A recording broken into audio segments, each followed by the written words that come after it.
আসসালামু আলাইকুম রহমতুল্লাহ। অর্থ সঞ্চয়ের বিষয়ে ইসলাম কি বলে? পৃথিবীতে মানুষ যা কিছু পায় তা আল্লাহর দান। আল্লাহ তাআলা চাইলে মানুষকে অর্থ দান করেন, চাইলে দান করেন না।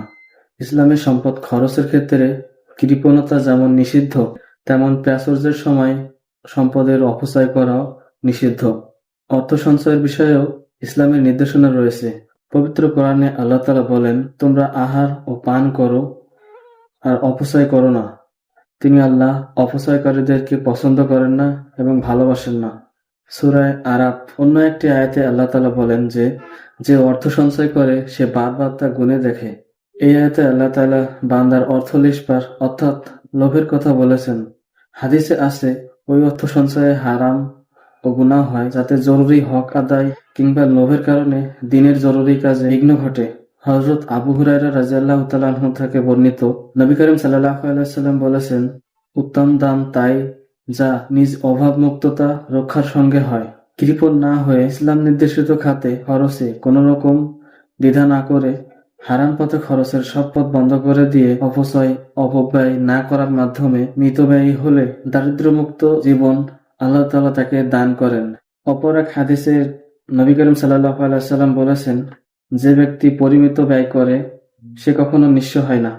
এছাড়া পবিত্র কোরআনে আল্লাহ তাআলা বলেন, তুমি কৃপণতার সাথে নিজের হাত ঘাড়ের সঙ্গে রেখে একেবারে ব্যয়মুক্ত হয়েও না, আবার অপব্যয়ী হয়ে মুক্তহস্ত হয়েও না, তাহলে তুমি তিরস্কৃত ও নিঃস্ব হয়ে বসে থাকবে। সূরা বনী ইসরাইল। তবে আপনি আপনার সন্তানদের জন্য সঞ্চয় করতে পারবেন, কারণ নবী করিম সাল্লাল্লাহু আলাইহি ওয়াসাল্লাম বলেছেন, তোমার উত্তরাধিকারদেরকে মানুষের করুণার মুখাপেক্ষী করে যেমন মানুষের করুণার মুখাপেক্ষী করে রাখার চেয়ে তাদেরকে সচ্ছল রেখে যাওয়াই উত্তম। অর্থাৎ এক্ষেত্রে সঞ্চয় বৈধ।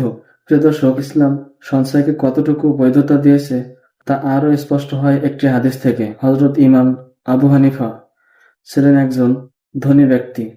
ইরাক, সিরিয়া ও হেজাজ জুড়ে রেশমি কাপড়ের বিশাল ব্যবসা ছিল তার। নিজের উপার্জনের অর্থ দিয়ে রাষ্ট্রের জ্ঞানের সেবা ও গরিব দুঃখীদের ভার বহন করতেন। এটা দ্বারা বোঝানো হয়েছে যে আপনি সঞ্চয় করতে পারবেন, কিন্তু কৃপণতার সাথে নয়, এবং সঞ্চয়কৃত অর্থ অপচয় করতে পারবেন না। সঞ্চয় করা অর্থ থাকলেই তো রোজাদারকে ইফতার করানো যাবে, দ্বীনের কল্যাণে শরিক হওয়া যাবে, জনগণের কল্যাণে শরিক হওয়া যাবে এবং দান সৎকারের মাধ্যমে অফুরন্ত সওয়াব হাসিল করা যাবে।